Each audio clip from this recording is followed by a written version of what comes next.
What's going on, steering wheel holders? So these are the kind of drivers I pray God keep away from me. So look at what's going on in this video. There's a stop sign and there's a semi truck. He's in day cab.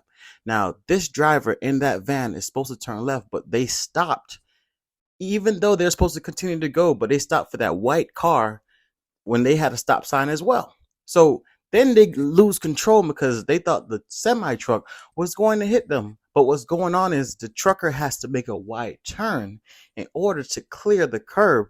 But this car right here thinks as if they're about to run into their back. But the thing is, then the driver of this van blames the trucker for them getting into an accident. And allegedly, all right, allegedly, because I don't want to get sued for this, but they said she was holding a Big Mac and some fries in her hand while she was driving.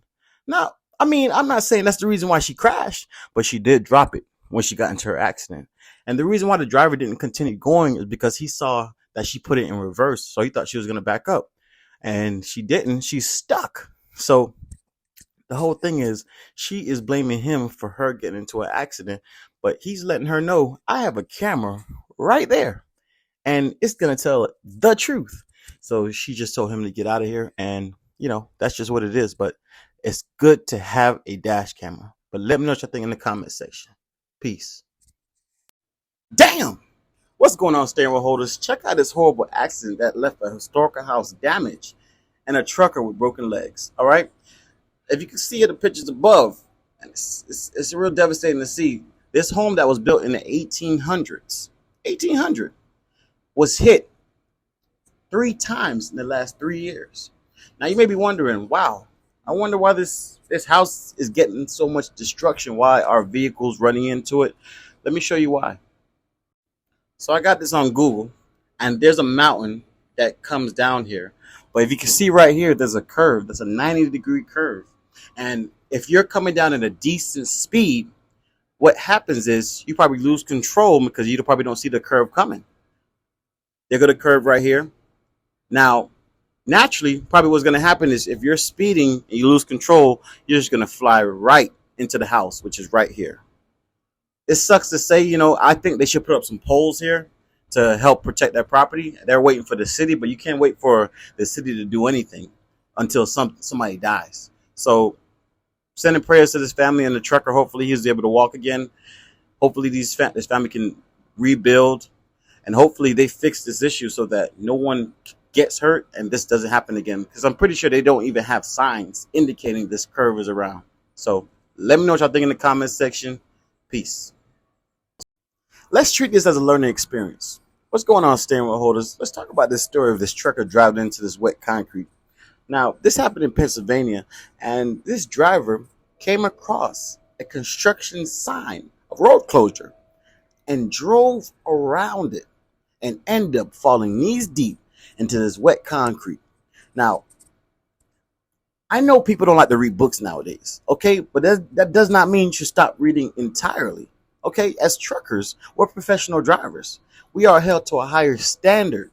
Now, if you see a sign that says, do not go any further, turn around, back up, call the authorities. Call the authorities. Do what you need to do, but think about it. You could have put yourself in a situation that could have took your life away.